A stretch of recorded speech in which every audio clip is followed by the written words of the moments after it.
Tonight, President Trump out with the federal law enforcement he's deployed to the streets of D.C., touting progress in his crackdown on crime. We've had some incredible results. It's like a different place. It's like a different city. It's the capital. All of it as the president is celebrating a major legal victory with a New York appeals court throwing out a roughly $500 million civil judgment against him. I had a victory today.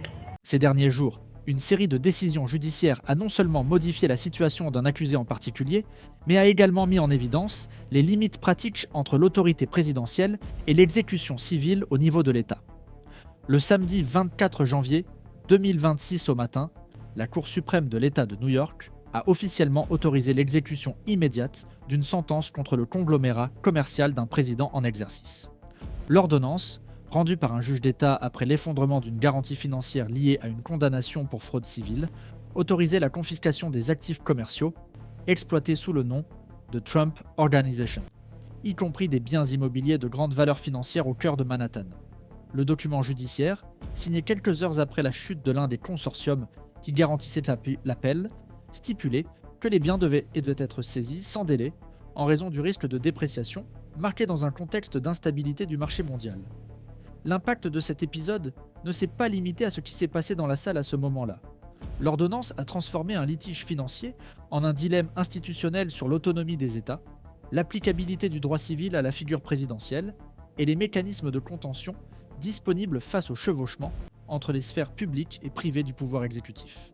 L'action ultérieure du département du shérif de New York, chargé d'exécuter les jugements civils sur le territoire de l'État, a ajouté une couche supplémentaire à l'impasse. Selon certaines informations, l'équipe chargée de l'exécution a engagé des procédures administratives pour notifier les propriétés situées sur la 5e avenue et dans le quartier financier, y compris les immeubles commerciaux fortement associés à l'image présidentielle. La question centrale n'était pas seulement la propriété des biens, mais la nature de l'espace où l'exécution aurait lieu. L'une des cibles prioritaires, l'immeuble connu sous le nom de 40 Wall Street, est intensément utilisé à des fins commerciales, fait l'objet de contrats de location en cours et accueille un flux continu de personnes. Un autre, la Trump Tower, abrite à la fois des bureaux et la résidence privée du président, actuellement protégée par les services secrets américains, conformément au protocole de sécurité nationale. En mettant en conflit l'application d'une ordonnance judiciaire d'État et les dispositifs fédéraux de protection de la présidence, l'affaire a rapidement dépassé le cadre d'une crise patrimoniale pour constituer une situation de tension interinstitutionnelle sans précédent ces derniers temps. Dans les heures qui ont suivi la publication de l'ordonnance, les différents secteurs du gouvernement fédéral ont réagi de manière fragmentée, exposant des divergences internes sur la forme de la réponse. Des membres du Conseil de la Maison-Blanche auraient demandé l'intervention de la Cour suprême des États-Unis, arguant que cette mesure compromettrait le fonctionnement normal de la présidence. Parallèlement, des conseillers politiques proches du président ont défendu le recours à la garde nationale comme moyen de protection des propriétés concernées, invoquant un risque pour l'intégrité structurelle d'actifs essentiels à la sécurité personnelle du chef de l'État. Ces suggestions, bien qu'elles soient encore en cours de délibération, démontrent le degré de tension qui règne au sein même du noyau décisionnel présidentiel. L'argument selon lequel la mesure judiciaire constituerait une tentative indirecte de déstabilisation politique a commencé à circuler dans les coulisses de l'administration fédérale, élargissant la portée de l'épisode au-delà de ses motivations juridiques initiales. Dans ce contexte, le point de basculement s'est produit lorsque les médias ont annoncé que les notifications de confiscation pourraient inclure, même partiellement, des comptes bancaires d'entreprises associés à l'organisation du président. Selon des sources proches du dossier, la justice de l'État serait prête à émettre des ordonnances de blocage à l'encontre d'institutions financières basées à New York, ce qui affecterait directement la capacité opérationnelle des entreprises contrôlées par la famille présidentielle. Cette mesure, bien que prévue par la loi, accentue le chevauchement entre les rôles institutionnels et privés du titulaire de la plus haute fonction de l'exécutif fédéral.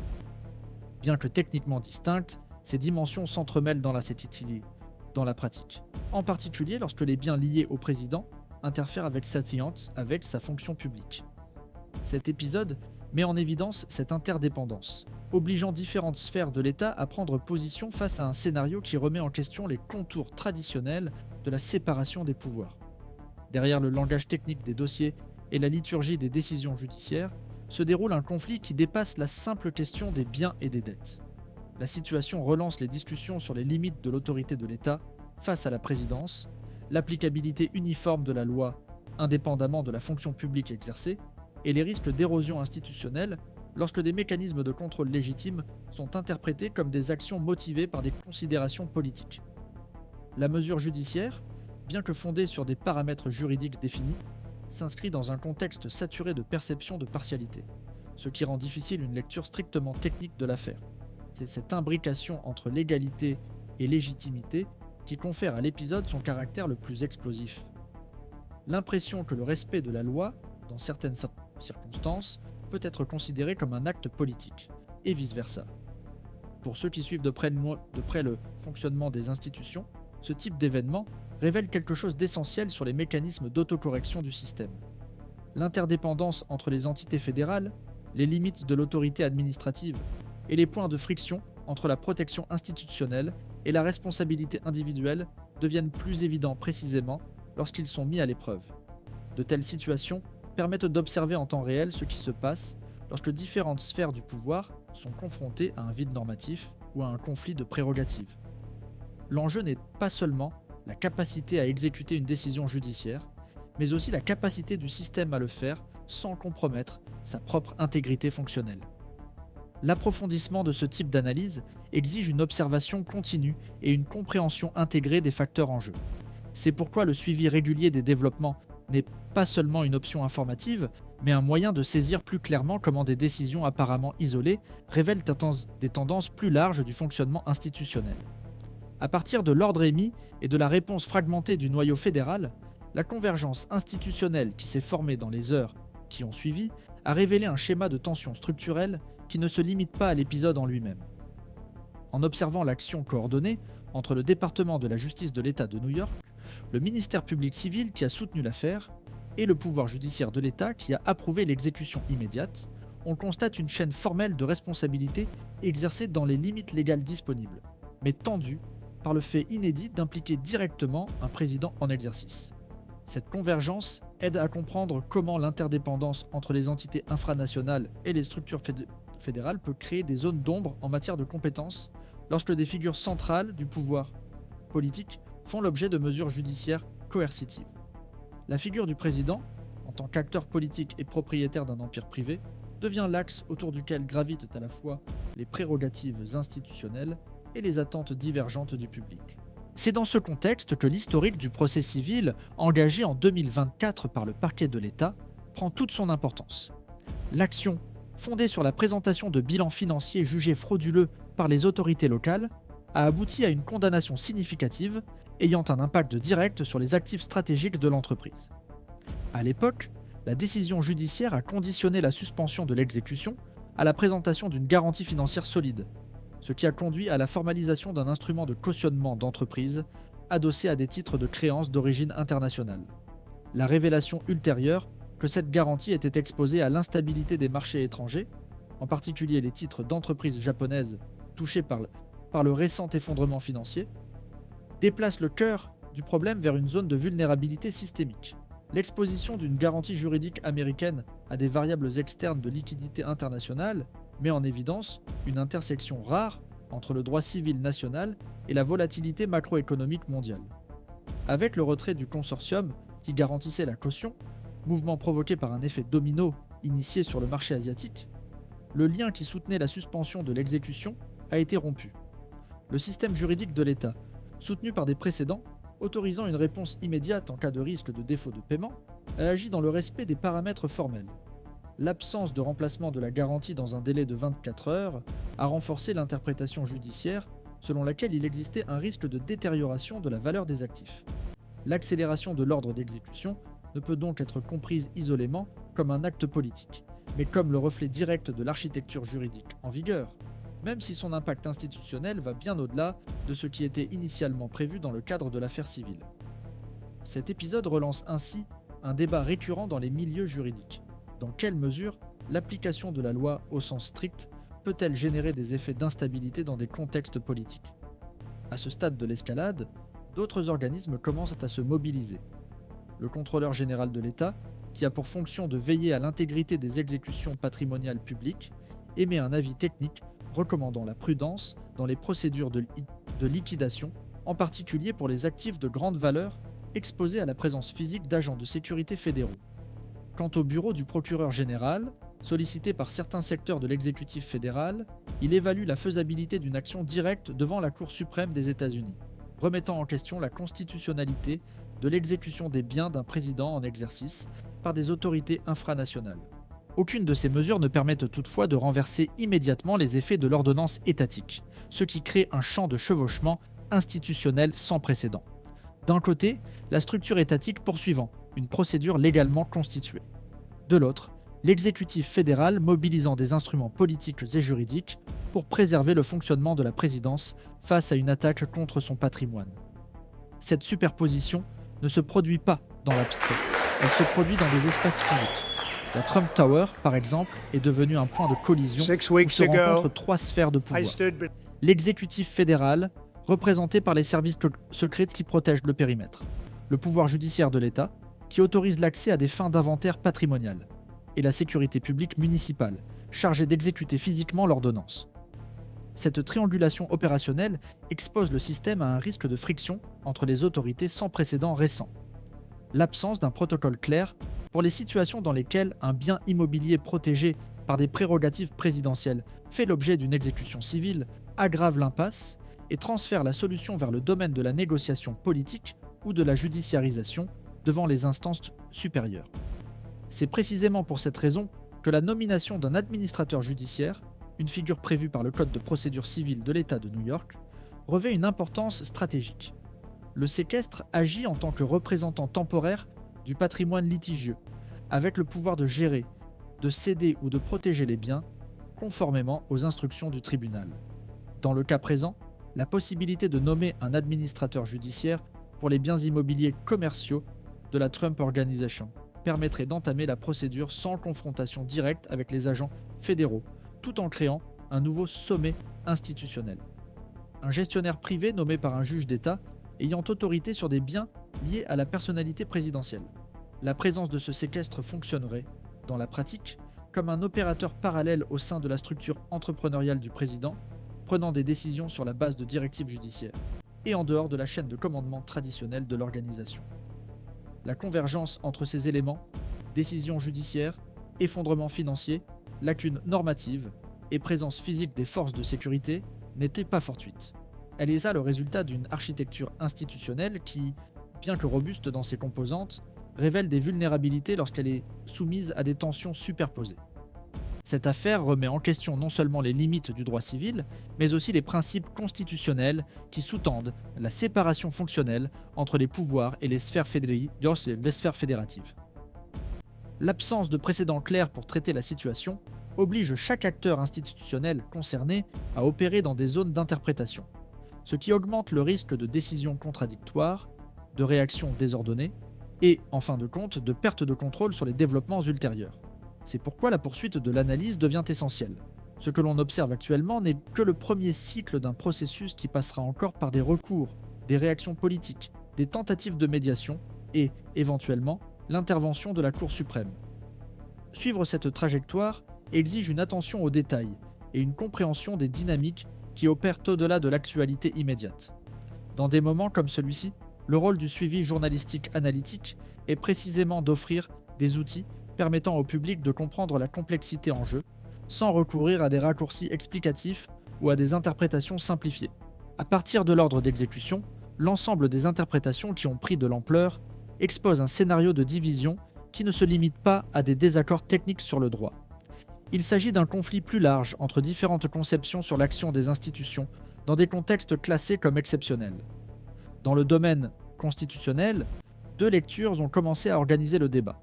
La première soutient que la décision découle de l'exercice régulier de l'autorité étatique face à un non-respect procédural sans équivoque, sans que la position institutionnelle du défendeur ne modifie cette logique. La seconde évalue la mesure comme disproportionnée et potentiellement préjudiciable à l'équilibre institutionnel, car elle ouvre la voie à une ingérence directe des intérêts étatiques dans le fonctionnement de l'exécutif fédéral. Cette divergence ne se limite pas au débat académique. Elle suscite des discussions plus larges sur les limites des garanties fonctionnelles du président, sur la possibilité d'une protection patrimoniale pendant son mandat et sur la manière de concilier la responsabilité individuelle et la stabilité institutionnelle. Selon les informations disponibles, l'un des piliers de l'argumentation de la défense présidentielle repose sur la théorie dite de l'exécutif unitaire dans sa version élargie. Cette approche découle de la doctrine traditionnelle qui concentre les fonctions exécutives dans la figure du président. L'application de ce raisonnement au plan patrimonial est toutefois loin de faire l'unanimité. Néanmoins, la thèse soutient que les mesures susceptibles d'affecter directement la capacité logistique et administrative du chef de l'exécutif doivent être analysées avec une prudence accrue, sous peine de compromettre la gouvernabilité. Cet argument se heurte toutefois à la jurisprudence établie par la Cour suprême des États-Unis dans l'affaire Clinton contre Jones, dans laquelle il a été établi que les présidents peuvent faire l'objet de poursuites civiles pendant leur mandat. La question qui reste en suspens, et qui suscite à nouveau la controverse, est de savoir s'il existe une limite opérationnelle à l'exécution de décisions qui portent sur des structures patrimoniales privées qui, dans la pratique, ont été intégrées au fonctionnement quotidien de la présidence. D'un point de vue politique, les analystes observent que les effets de cet épisode tendent à dépasser le domaine juridique. L'inquiétude grandit quant à l'impact symbolique d'un affaiblissement matériel du président sur l'autorité de la fonction, en particulier parmi les segments qui associent historiquement la réussite économique à la compétence politique. La crainte est qu'il y ait une dissociation entre la figure institutionnelle de la présidence et l'image publique de son titulaire, aggravée par des informations faisant état de saisie, de blocages financiers et de litiges judiciaires liés à des propriétés très en vue. Ce changement de perception peut avoir des répercussions tant sur le niveau de soutien au Congrès que sur la volonté des alliés stratégiques de soutenir le programme de l'exécutif dans un environnement déjà marqué par une usure accumulée. Dans ce contexte, le débat s'articule désormais autour de deux axes centraux. Le premier concerne la capacité du système politique et juridique à préserver sa stabilité fonctionnelle face à un processus juridiquement fondé, mais politiquement inflammable. Le second concerne le risque d'une réaction institutionnelle en chaîne, si le président décide de recourir à des instruments exécutifs pour tenter de suspendre ou de retarder l'exécution, tels que des décrets, des mesures fédérales d'urgence ou la mobilisation des forces de sécurité. Dans les deux scénarios, l'absence de paramètres juridiques clairement définis pour des situations de cette nature alimente un climat d'incertitude, dans lequel les décisions judiciaires, les réponses politiques et les perceptions publiques se combinent de manière difficile à anticiper. À ce jour, aucun consensus ne s'est dégagé sur l'issue la plus probable. Alors que certains secteurs du pouvoir judiciaire de l'État indiquent qu'ils suivront la procédure indépendamment de l'identité du défendeur, les alliés du président intensifient leur demande de suspension à l'échelle nationale des effets de la décision, arguant que son maintien pourrait créer un précédent d'instrumentalisation du système juridique à des fins d'entrave administrative.